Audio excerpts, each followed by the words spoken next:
Ever experience that sinking feeling when you return home after a fantastic trip? Yes, the post-travel blues. It's a real thing. We're here to help you navigate through it. You know that feeling when you've been exploring new cultures, tasting exotic cuisines, meeting fascinating people, and then all of a sudden, you're back home, facing the same old routines. The world outside your window seems a little less vibrant, a little less exciting than it was just a few days ago. It's like you've been riding a wave of adventure and then, abruptly, you're back on dry land. It's completely normal to feel this way. You're not alone. Many of us have been there, feeling a little lost, a little out of place in our own homes after an amazing trip. It's the abrupt transition that makes it feel like a sudden landing. But don't worry, coming back to reality doesn't have to be a harsh landing. We've got some practical tips for you. Unpacking your suitcase can be a dreary task. It's like you're unpacking the remnants of your vacation. But it doesn't have to be so melancholic. Imagine your suitcase as a treasure chest, each item a piece of the puzzle that was your latest adventure. As you unpack, you're not just putting away clothes and souvenirs, you're reliving memories, experiences, and emotions. Each item you pull out can be an opportunity to reflect, remember, and even learn. Now let's talk about those souvenirs. Whether they're trinkets from a local market, postcards from a museum, or a seashell you picked up on a beach, they're more than just keepsakes. They're tangible reminders of the places you've visited, the cultures you've encountered, and the people you've met. So why not display them proudly? Dedicate a corner of your home to your travels, a place where you can see and appreciate them daily. And don't forget about your photos. In this digital age, it's easy to snap hundreds, even thousands of pictures and then forget about them. But these photos tell a story, your story. Why not compile them into a photo album or even a digital slideshow? It's a fun and creative way to keep your trip alive. Another great idea is to write a travel journal. Pen down your thoughts, experiences, and emotions. Document the things you've learned, the food you've tasted, the sights you've seen.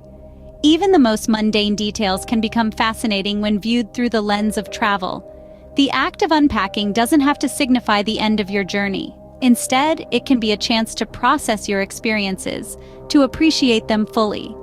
It allows you to bring a piece of your travels into your everyday life, keeping the spirit of your trip alive long after you've returned home.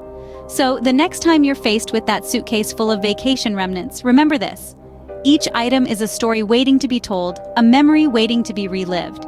And as you unpack, you're not just putting your belongings away, you're integrating your journey into your life.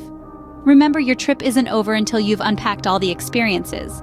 Coming back to reality can be smoother if we prepare ourselves mentally. It's about shifting gears mindfully, not abruptly. Imagine you're driving a manual car. You wouldn't shift from fifth to first gear in one swift movement, would you? No, you'd gradually downshift, letting your car adjust to the change in speed. The same principle applies when you're transitioning from the thrill of travel back to the rhythm of everyday life. Start by giving yourself the gift of time. If possible, take a day off after your return. Allow yourself a buffer day to rest, unpack, and gradually recalibrate to your home environment. This day acts as a bridge between your travel experience and your regular routine, helping to soften the jolt of re-entry. Next, consider incorporating meditation into your day. This could be a formal sitting meditation, a peaceful walk in nature, or simply a few minutes of focused breathing. The goal isn't to empty your mind, but to create space for your thoughts and feelings. You might find that this practice helps you process your experiences and emotions related to your trip. As you ease back into your routine, it's crucial to maintain a strong focus on self-care. This can look different for everyone. Maybe it's a long bath with a book, a quiet cup of tea in the morning, or a jog around your neighborhood. It could even be as simple as going to bed early. Whatever form it takes, prioritize activities that nourish and replenish you. Remember, it's okay to feel a sense of loss or longing after an amazing trip. It's a testament to the richness of your experiences. But it's equally important to recognize and honor the value of your everyday life. Think of this transition period as a time of reflection and integration. It's a chance to weave the threads of your travel experiences into the tapestry of your life. You're not leaving your journey behind, you're carrying it forward into your everyday existence. A mindful transition can turn post-travel blues into a peaceful reflection. Your journey doesn't have to end just because you've returned home. You can keep the travel spirit alive. This is the magic of travel. It leaves you with a treasure trove of experiences that can be revisited time and time again. One of the best ways to keep the essence of your trip alive is by staying connected with the people you've met during your journey. In this digital age, it's easier than ever to keep in touch with friends from around the globe. Whether it's a friendly local guide, a fellow traveler, or a kind-hearted stranger who became a friend, these relationships can keep the spirit of your adventure alive. Engaging in conversations, sharing stories, and reminiscing about shared experiences can transport you back to those cherished moments. Another fantastic way to stay connected to your travel experience is through food. The taste, aroma, and texture of a dish can instantly take you back to the place where you first tried it. If you've fallen in love with a particular cuisine or dish during your travels, why not try recreating it at home? Not only will this provide a delicious reminder of your trip, but it's also a great opportunity to learn new cooking skills and explore different flavors. Lastly, immerse yourself in the culture of the place you visited. This could mean anything from reading books and watching films related to the place, to learning a few phrases in the local language. Understanding more about the history, traditions, and customs of a place can deepen your connection to it, providing a richer context for your memories. Don't let the return ticket fool you. The end of a trip does not signify the end of the adventure. The experiences you've had, the people you've met, the foods you've tasted, and the cultures you've explored are all part of your journey, and they don't have to be left behind. By staying connected to these experiences, you keep the spirit of your travels alive, transforming fleeting moments into lasting memories. Staying connected to your travel experiences can turn them into lasting memories. One of the best antidotes to post-travel blues is dreaming about your next adventure. Let's face it, we're all explorers at heart. We yearn for the unknown, the thrill of discovery, the joy of experiencing something new and exciting. When we return from a trip, it's only natural to feel a bit deflated. But don't let this get you down. Instead, channel your energy into planning your next big adventure. Having something to look forward to can be incredibly motivating. It's like the light at the end of a tunnel, a beacon guiding us through the mundanity of our daily routines. It doesn't have to be a grand expedition. It could be a weekend getaway to a nearby town, or a day trip to a local attraction. The important thing is to keep your spirit of adventure alive.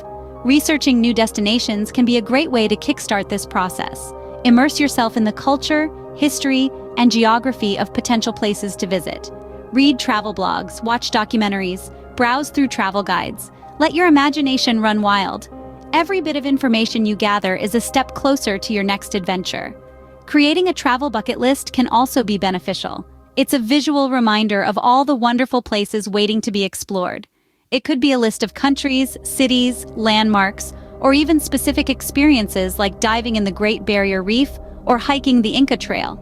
A bucket list is not just a collection of destinations, it's a roadmap to your dreams. Finally, start saving for your next trip. Setting aside a little money every week can make a big difference in the long run. It's not just about the financial aspect, it's about the commitment. Every penny you save is a statement of intent, a pledge to yourself that you will continue to seek new experiences, to broaden your horizons, to live life to the fullest. Having a new trip on the horizon can turn post-travel blues into excitement. So let's get started. The world is waiting. So, are you ready to turn those post-travel blues into a rainbow of positive emotions? We've taken quite a journey together, haven't we? We've unpacked not just our suitcases, but our experiences, our emotions, and our memories. We've learned how to transition mindfully, to bring the lessons and joys of travel back into our everyday lives. We've discussed the importance of staying connected, of reaching out to those we met on our travels, of cherishing those bonds forged in foreign lands. And we've looked towards the horizon, to the promise of future adventures. We've learned to channel our post-travel blues into planning the next journey, the next experience, the next story. And through it all, we've discovered that travel isn't just about the destination, it's about the journey. It's about the people we meet, the experiences we have, and the memories we create. Remember, every journey ends, but the travel spirit doesn't have to. Keep exploring.